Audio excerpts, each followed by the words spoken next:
goodbye. You are most welcome in online classes. You are with Shyam Sundar sir. Dear students, today we shall study the poem Amanda, which is written by Robin Klein and taken from the book First Flight. Students, आज हम poem Amanda का अध्ययन करेंगे और इससे पहले इस Amanda poem का हम सेंट्रल आइडिया इन इंग्लिश में पढ़ेंगे. Central idea of the poem. The present poem Amanda, written by Robin Klein.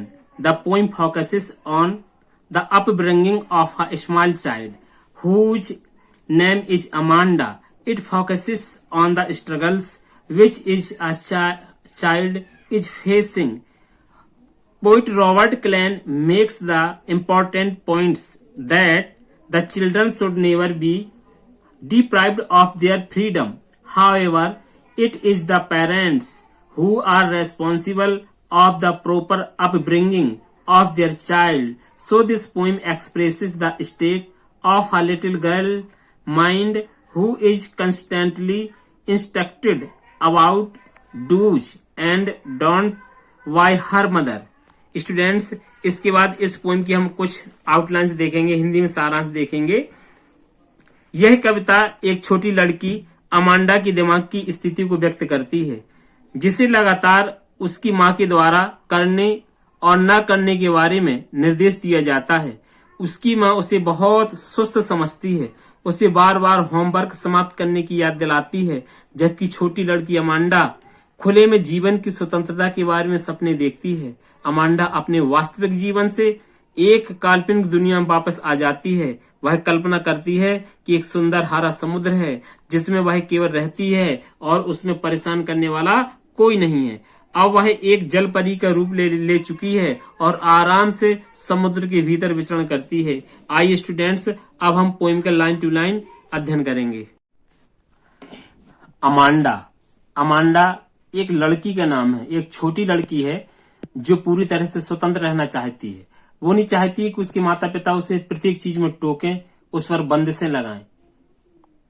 इसी प्रकार उस लड़की के नाम पर ही यानी इस पोएम का नाम रखा गया है अमांडा. देखें students, every child feels that she or he is uncontrolled and instructed not to do one thing or another. Every child feels, प्रत्येक यानी बच्चा महसूस करता है, चाहे ही सी कोई भी हो, कि कंट्रोल एंड इंस्ट्रक्टेड यानी उसे यानी क्या नियंत्रित करना या निर्देशित करना. नॉट टू डू यानी वन थिंग और अनदर, या किसी चीज के लिए उसे इंस्ट्रक्टेड ना किया जाए, कंट्रोल ना किया जाए, नियंत्रित ना किया जाए. यू टू में फील, आप भी ऐसा महसूस करते होंगे. That your freedom is cartel, कि आपकी स्वतंत्रता को कोई यानी क्या ना करे, कर्टेल ना करे यानी कम न करे, है ना, वंचित न करे स्वतंत्रता से आपकी.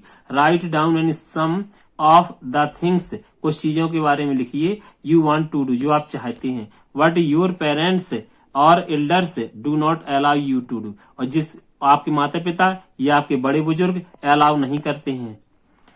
To read the any poem aloud, poem को जोर जोर से पढ़िए. फॉर्म पेयर्स, है ना, जो पेयर्स रूप में लिखी है, जोड़े रूप में दिखाए गए स्टंजास. ईच रीडिंग अल्टरनेट स्टंजा, और प्रत्येक यानी जो स्टंजा इसका है वो अल्टरनेट करता है, बदलता हुआ है. You are in for a surprise, आपको बड़ा आश्चर्य होगा. Do not bite your nails Amanda, यहाँ पर एक छोटी बच्ची जो अमांडा है, उसकी जो माँ है उसको इंस्ट्रक्टेड कर रही है, निर्देश कर रही है कि अमांडा तुम्हें क्या करना चाहिए और क्या नहीं करना चाहिए. तो क्या कहती है, डू नॉट माने मत, बाइट माने काटो, योर माने अपने, नेल्स माने नाखून. अमांडा, अरे अमांडा अपने नाखूनों को मत काटो. Don't hunch your soldiers Amanda, अरे अमांडा सोल्जर्स माने होते हैं कंधे, और कहते अपने कंधों को और हंच मत यानी झुकाओ, है ना. उसकी मां चाहती है बिल्कुल चुस्त दुरुस्त रहे उसकी बच्ची. स्टॉप दैट स्लोचिंग, और कहती है कि जो वो स्लोचिंग माने सुस्त, जो स्लोच कहते वो अपनी जो सुस्ती है उसके अंदर, उसको क्या करे, वो स्टॉप करे, रोके. And sit up straight, straight माने सीधे, सिट अप माने बैठ, बिल्कुल सीधी बैठी बिल्कुल. अमांडा ऐसे निर्देश करती उसकी मां यानी अमांडा को. There is a languid emerald sea where the sole inhabitant in me a mermaid drifting blissful. और जब इस तरह से निर्देश मिलते हैं तो अमांडा एक कल्पना करती है ना, उस क्या कल्पना करती है, कहती देयर इज अ लैंगेड, उस समुद्र के बारे में कल्पना करती है जो लैंगेड माने शांत रहता है, बिल्कुल खामोश रहता है। इमराल्ड सी, इमराल्ड माने पन्ना होता है, सी माने समुद्र, लेकिन इस जो हरा कलर का होता है पन्ना, इसलिए हरा समुद्र का प्रतीक है। कहते उस हरे हरे समुद्र की कल्पना करती है।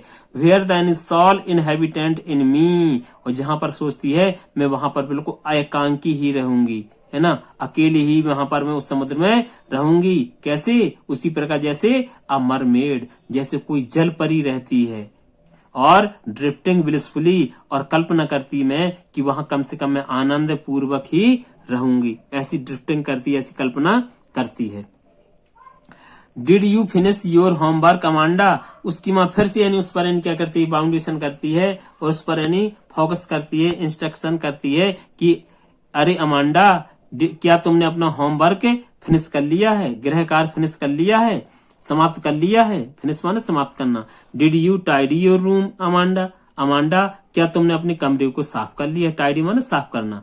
I thought I told you a clean your shoes, और उसकी माँ कहती है अमांडा मैं सोचती हूँ, विचार करती हूँ कि तुम्हें अपने शूज को, जूतों को साफ कर लेना चाहिए।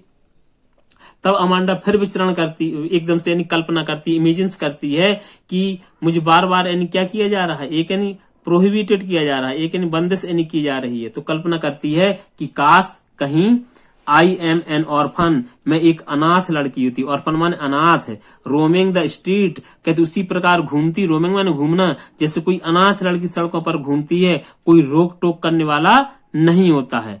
आई पैटर्न सॉफ्ट डस्ट, पैटर्न माने होता है यहाँ पर दिखाया गया जो आकृतियां बनाने से, सॉफ्ट माने होता मुलायम, डस्ट माने धूल, और कहते उस मुलायम, ये मतलब कहते सॉफ्ट सॉफ्ट डस्ट में मैं क्या होती, यानी विद माई हस्ड, कहते मैं अपनी इच्छा अनुसार क्या करती, हस्ड यानी खामोशी से मैं चलती, बेयर फुट, वो भी क्या, नंगे पैर, मेरे पैरों में सूज नहीं होते, और जब मैं ऐसा चलती तो क्या होता, आई पैटर्न सॉफ्ट डस्ट, उस सॉफ्ट डस्ट में आकृतियां छोड़ती हुई आगे बढ़ती जाती। कहता कि कितना मजा आता जब कोई बंदिशें ना होती, कोई यानी बाउंडेशन ना होता। द साइलेंस इज गोल्डन, और कहती है कि वास्तव में जो खामोशी होती है वो गोल्डन होती है, मूल्यवान होती है ना, एकांतता, खामोशी, solitary. The freedom is sweet, और जबकि स्वतंत्रता क्या होती है, मधुर होती है, सुखद होती है। फिर से उसकी माँ फिर निर्देश करती है, कहती है don't eat that chocolate Amanda, अरे अमांडा चॉकलेट मत खाओ। रिमेम्बर योर एक्ने अमांडा, याद रखो अमांडा, अगर तुम चॉकलेट खाओगी तो तुम्हारे चेहरे पर क्या निकल आएंगे, रिमेम्बर माने याद करना, एक्ने माने होते मुहासे, तो क्या तुम्हारे चेहरे पर दाने निकल आएंगे या मुहासे निकल आएंगे। Will you please look at me, और कहता है तुम मुझे देख करके या मेरी तरफ देख करके खुश हो, when I am pleasing to you, और कहते हैं जब स्पीकिंग टू यू, जब मैं तुमसे बात करूं तो आप यानी खुश हो। कहने का मतलब है कि अमांडा जब मैं यानी बात करूं तो आप मुझसे अच्छे से यानी बात करें।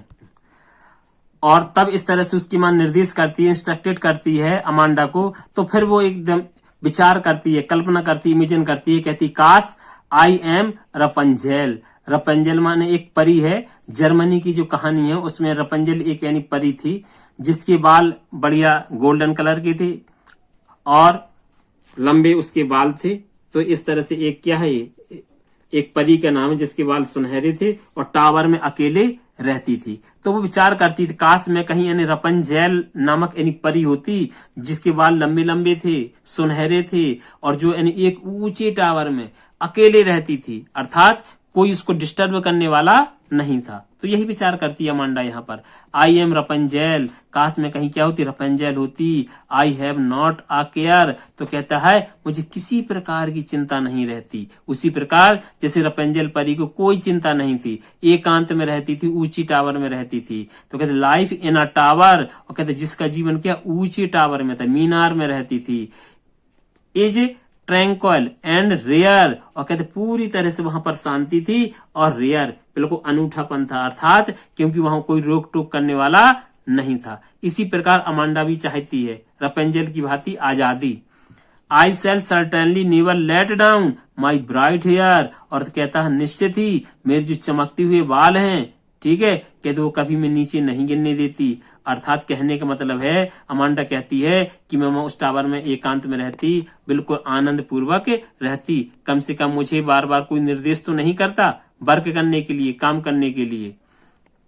Stop that and sulking at once, और सल्किंग मन होता दुखी मूड। अमांडा, और उसकी माँ कहती है अरे अमांडा, अपने इस दुखी मूड को क्या करो, सल्किंग करो, रोको, है ना, जो वो क्रोधित हो जाती है। सल्किंग मान होता है दुखी मूड या क्रोधित होना भी होता है। एडवांस माना है तुरंत। You are always so moody, कहते तुम तो बहुत मूडी हो गई हो, है ना, थोड़ी थोड़ी में तुम्हारे मन की यानी गति क्या होती, बदलती है, क्रोधित हो जाती है तुम Amanda. Anyone would think that I nagged at you, कहते एनी वन माने कोई भी, थिंक माने सोचेगा, और कहते ऐसे अगर नाराज होगी ना थोड़ी थोड़ी में तो कोई सोचेगा that I nagged at you, कि अरे मैं तुम्हें परेशान कर रही हूँ। नेग्ड मान होता परेशान करना, कि मैं तुम्हें परेशान कर रही हूँ, या तुम बड़बड़ा कर तुम्हें बार बार क्या कर रही हूँ, तुम्हें डांट रही हूँ अमांडा, इसलिए कहते हैं यानी रिलैक्स हो जाओ। यानी तो स्टूडेंट्स इस पोएम में दिखाया गया है कि माता पिता ही यानी बच्चों की यानी केयर कर सकते हैं, और उनको एक सही गाइडेंस देकर ही क्या कर सकते हैं, उनको सही राह पर ला सकते हैं, लेकिन उनकी आजादी को छीने ना, क्योंकि पढ़ाई के साथ साथ उनको यानी स्वतंत्रता, थोड़ा आजादी भी मिलना आवश्यक है। Thanks students.